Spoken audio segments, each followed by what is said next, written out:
তাকে আজি এছকেপেটৰ প্ৰতিনিধি আহিছিলে আমি 6টা দাবী দিছো 6টা দাবী মানি লম বুলি কৈছে আৰু মানি লম বুলি কোৱাৰ কাৰণে সাময়িকভাৱে দেই এটো প্ৰতিবাদ আকৌ শেষ হোৱা নাই যদি দাবী মানি নলয় তেতিয়া পুনৰ প্ৰতিবাদ হ'ব আৰু এবাৰ ৰাস্তাৰ বাহিৰত কৰিছিলো এবাৰ অফিচৰ ভিতৰত কৰিলো কিন্তু মানি ল'ব লাগিব খিলঞ্জীয়া মানুহৰ ভটিয়াপাৰবাসী মানুহৰ সকলো অভাৱ অভিযোগ যিখিনি আছে সেইখিনি তেওঁলোকে পূৰণ কৰিব লাগিব আৰু তাৰ বাদে তেওঁলোকৰ গত্যন্তৰ নাই আৰু এটা কথা এই আমি যি 5টা দাবী 6টা দাবী দিছো এই দাবীসমূহ আমি শিৱসাগৰৰ জ্যেষ্ঠ সাংবাদিক পূৰ্বৰ ONGC কৰ্মচাৰী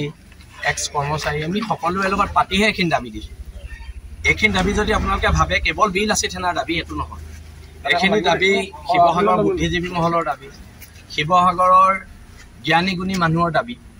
আৰু এই জ্ঞানী গুণী মানুহৰ যেহেতু মই ব্যক্তিগতভাৱে অংকুৰ গগৈ ব্যক্তিগতভাৱে হৰ গগৈ ব্যক্তিগতভাৱে আমি এনেকুৱা অইল সেক্টৰ কামৰ লগত জড়িত নহয় আমাৰ অভিজ্ঞতা কম মানে প্ৰায় শূন্য সেই কাৰণে আমি এই দাবীখিনি শিৱসাগৰৰ জ্যেষ্ঠ সাংবাদিক আৰু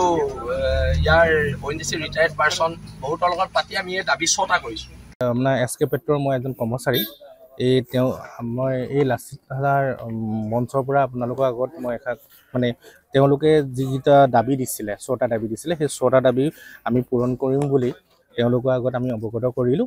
এই 6টা দাবী আমাৰ কাইলৈৰ পৰা অফিচ খোলা হ'ব অফিচ খোলাৰ ভিতৰত আমি অতি সোনকালে আমি এই দাবীসমূহ পূৰণ কৰিম বুলি প্ৰতিশ্ৰুতি জ্ঞাপন কৰিছো যিবিলাকত আপোনালোকৰ ৰিগ আছে তাত আপোনালোকে সামাজিক দায়বদ্ধতাটো পালন কৰিব লাগিব তাৰ যিবিলাক অনুষ্ঠান প্ৰতিষ্ঠান সেইবিলাকক ফুটবল কোচিং চেণ্টাৰ এটাই চলি আছে আমি যিবিলাক উপলব্ধি কৰোঁ মানে স্কুল এখনে ডেমেজ হৈ আছে বা ক'ৰবাত কিবা এটা কৰিব লাগে ৰাজহুৱা স্বাৰ্থজনিত সেইবিলাক আপোনালোকৰ দায়বদ্ধতাটো থাকিব লাগিব অনাগত দিনত বোলে আপোনালোকে ক'ৰবাত কৰি গ'ল তাত যদি আপোনালোকে কাম নকৰে তাৰ ক্ষেত্ৰত কিন্তু চোকা দৃষ্টি ৰখা হ'ব কিন্তু তেওঁলোকে য'ত চলি থাকে সেই জেগাৰ পৰা যদি সেইটো আপোনালোকে চালি জাৰি স্বাস্থ্যকে মানে বস্তুবিলাক আমি কৈ দিছোঁ এইবিলাক যে পাবত গজা যে ইউনিয়নগিৰিবিলাক যে কৰে আপোনালোকে তাতকৈ জাতীয় দল সংগঠনৰ লগত আলোচনাত বহিব আপুনি জাতীয় দল সংগঠনৰ লগত আলোচনাত বহিব ইউনিয়নগিৰি কৰি সিহঁতে কি কৈছে ইউনিয়নগিৰি কৰি গোটেই বদনামটোতো চব হৈছে এটা ল'ৰাই ইয়াত 10,000 টকা দৰমহা পায় তাৰ পৰা খাই দিয়ে 1 লাখ টকা ইয়াৰ পিছত চিংগল এইটো কৈ লওঁ 6 নম্বৰটো আছে বিএল আছে সেনা অসমলৈ যি 6গৰাকী পৰিয়ালে ক্ষতিপূৰণ নোপোৱা অভিযোগ লৈ আহিছিল তেওঁলোকৰ পৰিয়ালৰ যোগ্য ব্যক্তিক সংস্থাপন দিম বা উচিত ক্ষতিপূৰণ দিম বুলি আজি এই পত্ৰৰ দ্বাৰা আপোনালোকে আমাক অৱগত কৰিলে 6টা পৰিয়াল আৰু পৰিয়ালৰ লগতে 6টা পৰিয়াল আহিলে এই 6টা পৰিয়ালক আপোনালোকে এইটো দিব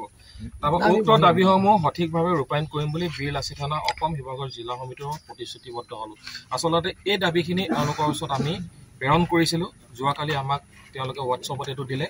আৰু তেওঁলোকে আজি কপি লৈ আহিছে আৰু এই কপি গণতন্ত্ৰৰ ৪ৰ্থ স্তম্ভ আগতো আমি আৰু ৰাইজৰ আগলৈ আমি এই দাবী যিখিনি মানিছে এই দাবীখিনি আপোনালোকৰ আগলৈ প্ৰেৰণ কৰিলোঁ আৰু অনাগত সময়ত এটা কথা আমি সাময়িকভাৱে যি স্থগিত কৰিছোঁ এইটো ভাবি নল'ব যে সম্পূৰ্ণ আমি তুলি লৈছোঁ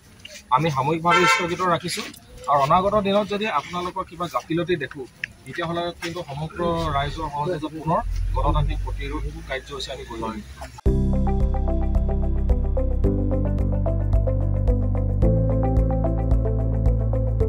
NB নিউজ সহজ সৰল ভাষাত নৱভাৰতৰ কথা।